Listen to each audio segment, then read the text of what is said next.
everybody doing tonight? You guys. Thank you, seriously, for coming out. This is going to be somewhat of a new experience for me. It's just like, gosh, my first time just collecting all of the poems that I have and saying, let's just do this. It's just that deep to me when I write, and when I perform, it's just everything I have is put on that stage for people to critique, embrace, whatever they're going to do. That's my time, and I take full advantage of it. The first poem, actually, that I'd like to share with you guys is a poem that kind of is a signature poem. I wrote it a while ago when I used to do a lot of underground sets. And the problem, I think, that I had was that because as an African-American female, if you look a certain way, and if you like speak a certain way, then you're not black enough. And that was a problem with me. Every time I stepped to the mic, people just wrote me off immediately until I opened my mouth because, she don't know her history. Why? Because my hair straight? Okay, you know. That's what Prove It is all about. It's about the idea of proving our blackness to other blacks, this thing that we have going on sometimes that still exists. Now, let me get this straight.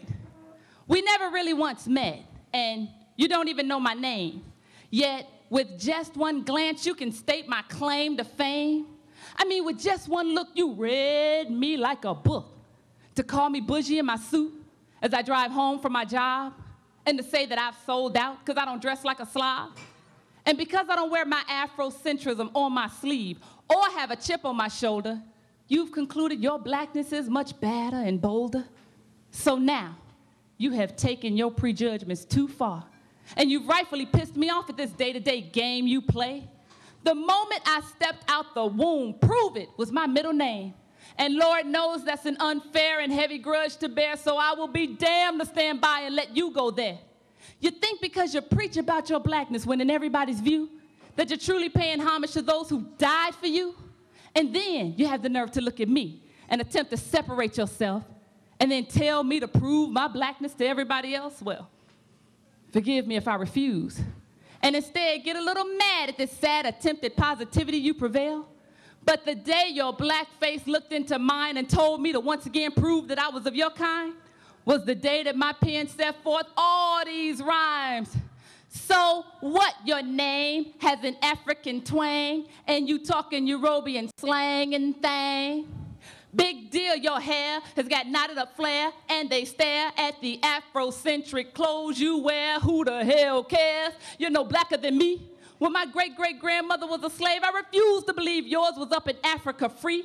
Or you wouldn't have that American tongue telling me to prove I'm black because you just can't see. Because I'm educated and working and my name ends with a JD. Because I wear suits every day and my hair don't match yours. Don't mean the same sweat don't come through my pores.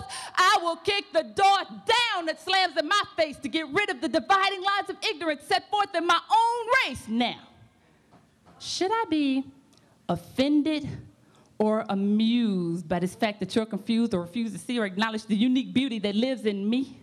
You far from resemble the people I owe, who died many years ago, to ensure that one day I'd not only be free, but that one day white folks will work for me. Can't you see, or are you still blinded by the lies in your oppressor's eyes to look down on me simply because you're unhappy?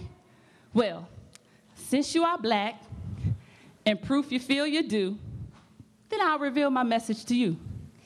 I pay homage to my ancestors who were robbed of their name and raped of their fame, but who kept their heads up just the same. And I pay homage to the elders in my community who picked bushels of cotton for a dime and sacrificed their ability to read and write, and whose homes, not just churches, got burned every night.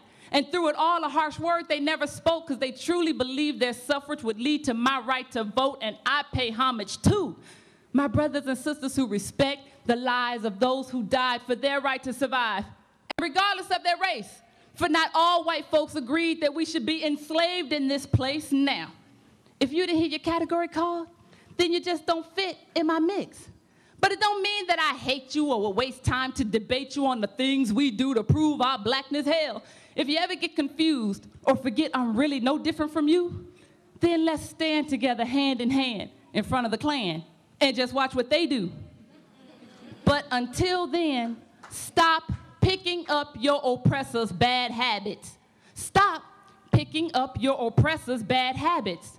Stop picking up your oppressor's bad habits of judging me based on what you see. Just set that bullshit free and spare me the damn drama of walking around like some Afrocentric snob and get your own shit together. You can start by getting a damn job.